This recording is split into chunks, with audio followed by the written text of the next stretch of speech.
En este video hablaremos sobre algunos consejos básicos sobre arbitraje. Esto nos va a ser muy útil, sobre todo en el caso de que en alguna ocasión nos toque desempeñar el papel ya sea de árbitro central o de árbitro asistente, o simplemente por cultura general, por conocimiento, para que nosotros sepamos cómo debe señalar un árbitro, cómo se debe ubicar y cómo se debe de mover dentro del campo de juego, y así sepamos distinguir cuando nos toca un buen árbitro o cuando de plano nos está arbitrando alguien que no tiene ni idea de lo que está haciendo. Como digo, en este video nos vamos a centrar en los tips más básicos sobre arbitraje, pero si ustedes quieren que sigamos haciendo videos de este tipo o que hablemos de alguna regla en específico o situaciones de juego en particular, pues déjenlo aquí en un comentario y nosotros próximamente estaremos haciendo más videos.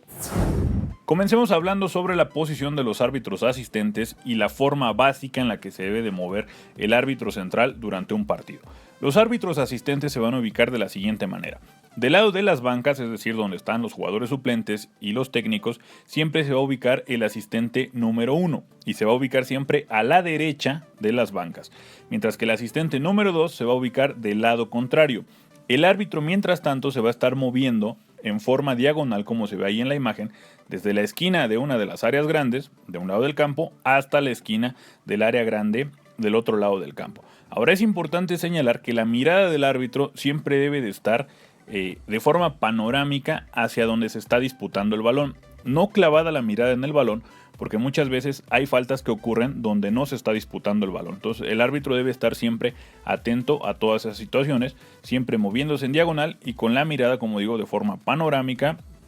hacia donde está en disputa el balón. Pero debe tener en cuenta que no debe quedar en una posición cercana al asistente de ese lado del campo. Ahí en la imagen se aprecia claramente cómo cuando el árbitro está de un lado del campo, siempre está alejado del árbitro asistente que se ubica de ese lado. Y cuando va el árbitro hacia el otro lado del campo, de igual forma, siguiendo esa diagonal, se debe de ir alejando del otro árbitro asistente.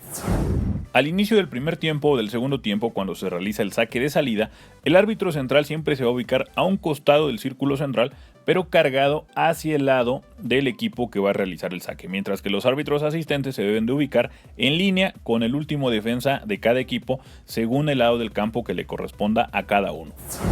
Cuando se realiza un saque de meta, que es quizá la jugada que más veces se presenta durante un partido, el árbitro central se deberá ubicar en el centro del campo mirando hacia la portería donde se va a realizar el saque. El árbitro asistente del lado contrario, es decir, hacia donde se va a patear el balón, se va a ubicar en línea con el último de los defensas. Si se da el caso de que ese equipo adelante su defensa hasta la mitad del campo, el árbitro asistente de ese lado deberá moverse exactamente a la mitad del campo, pero ya no podrá pasar hacia el otro lado del campo. Es decir, ese es el límite del movimiento del recorrido de ese asistente. Pero en la mayoría de los casos se da que el defensa se coloca un poco más atrás del medio campo y es ahí donde debe de estar colocado ese asistente. El asistente del otro lado, mientras tanto, va a estar ubicado justo en línea con el balón y tendrá que estar atento porque va a ocupar 3 posiciones durante esta jugada. La primera posición, como digo, es en línea con el balón cuando el portero lo ha colocado en el suelo. Ahí se debe de ubicar el árbitro asistente de ese lado. Cuando el balón se pone en juego, el árbitro asistente que se encuentra del lado donde se está realizando el saque de meta deberá ubicarse exactamente en el borde del área grande. Va a verificar que el balón efectivamente abandone el área y, de no ser así, va a levantar su bandera para indicarle al árbitro que el saque de meta se debe repetir. Cuando el balón ya en juego ha abandonado el área grande, entonces sí, el árbitro asistente que se encuentra del lado donde se está realizando el saque de meta deberá ubicarse inmediatamente en línea con el último defensa. Durante un tiro de esquina, el árbitro central siempre se va a ubicar del lado contrario donde se encuentra el árbitro asistente que esté de ese lado del campo. Independientemente de qué lado de la cancha se cobre el tiro de esquina, como se puede ver en esas dos imágenes, la posición del árbitro siempre va a ser la misma y siempre va a estar manteniendo su mirada, repito, de una forma panorámica que le permita ver todas las posibles acciones que se presenten, sea un empujón, un jalón o incluso determinar si la pelota entra o no a la portería, aunque para ese tipo de jugadas la responsabilidad mayor será para el árbitro asistente que está ubicado sobre la línea de meta. Pero la posición del árbitro, como ven, siempre va a ser la misma y siempre del lado contrario a donde esté el árbitro asistente. El otro árbitro asistente, mientras tanto, deberá estar alineado con el último de los defensas del otro equipo o, en su defecto, colocado a mitad de cancha. En el cobro de un penal, ya sea en una serie de definición por penales o en un penal que ocurra durante el partido, la posición del árbitro central y de los asistentes es similar, pero tiene ciertas variaciones. Cuando el penal ocurre durante el partido, El árbitro asistente que se encuentra del lado contrario a donde se va a ejecutar el penal tiene que estar pendiente con el último defensa y muy atento a un posible contragolpe, si es el caso que tiene que determinar un fuera de lugar. Si el defensa está más adelantado, es decir, que esté en la media cancha o por delante de la media cancha, el árbitro asistente de ese lado tiene que estar exactamente a la mitad, pero como digo, muy atento a un posible contragolpe y a tener que señalar un fuera de lugar.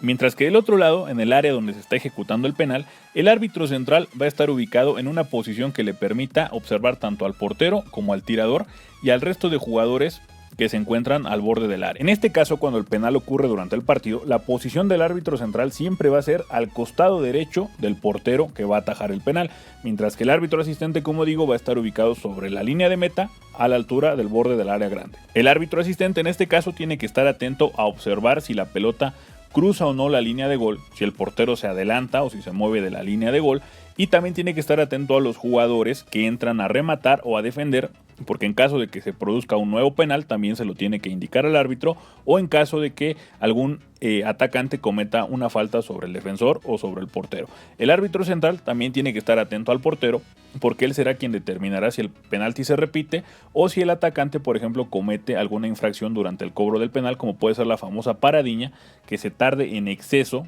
esa pausa que la haga muy larga, y en ese caso pues el penal tendría que ser anulado. Y como digo, también tiene que estar atento a los jugadores que entran a rematar, porque en muchas ocasiones cuando el portero ataja el penal, los jugadores se barren tanto a despejar como a tratar de meter el gol, y ahí se producen muchas faltas que a veces el árbitro, por no estar ubicado, por no estar atento, pues no ve. Cuando se trata de una serie de definición por penales, uno de los asistentes va a permanecer en el centro del campo con el resto de los jugadores que concluyeron el partido. Es decir, en esta zona no puede haber entrenadores, tampoco fotógrafos ni gente ajena al partido, y mucho menos los jugadores suplentes. Únicamente pueden estar los que concluyeron el partido. En el área donde se van a ejecutar los penales tiene que estar el otro árbitro asistente colocado sobre la línea de meta, pero en esta ocasión al borde del área chica, mientras que el árbitro central tiene que estar en una posición que le permita ver tanto al portero como al tirador. Para el caso de los tiros libres, sean directos o indirectos, la posición del árbitro central y de los árbitros asistentes va a ser similar a la misma que ocupan cuando se produce un tiro de esquina. Es decir, el árbitro central tiene que estar ubicado en una posición que le permita ver tanto al cobrador como a la barrera, porque él tiene que determinar si, por ejemplo, la pelota le pega en la mano a alguno de los jugadores de la barrera. Entonces tiene que estar ubicado de una forma que le permita tener esta visión periférica, esta visión panorámica,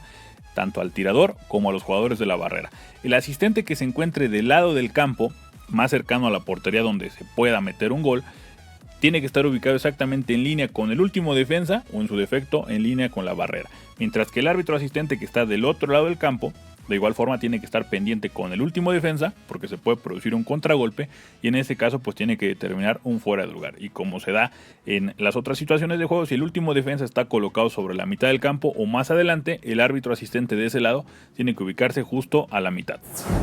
Finalmente pasemos con las diferentes señales que tiene que realizar tanto el árbitro asistente como el árbitro central. Comencemos con los árbitros asistentes. Para indicar un cambio o una sustitución, el árbitro asistente número 1, que es el que se encuentra cercano a las bancas, debe levantar su bandera sujeta con ambas manos por encima de su cabeza. Cuando se produce un saque de banda, el árbitro asistente debe indicar qué equipo es el que va a cobrar, y esto se hace señalando la dirección hacia donde está atacando el equipo que va a tener posesión del balón. Cuando sucede un fuera de lugar, el árbitro asistente lo tiene que señalar de la siguiente manera, y esto es algo que poca gente sabe. Primero debe levantar su bandera y luego, dependiendo de la zona donde se produjo esa jugada,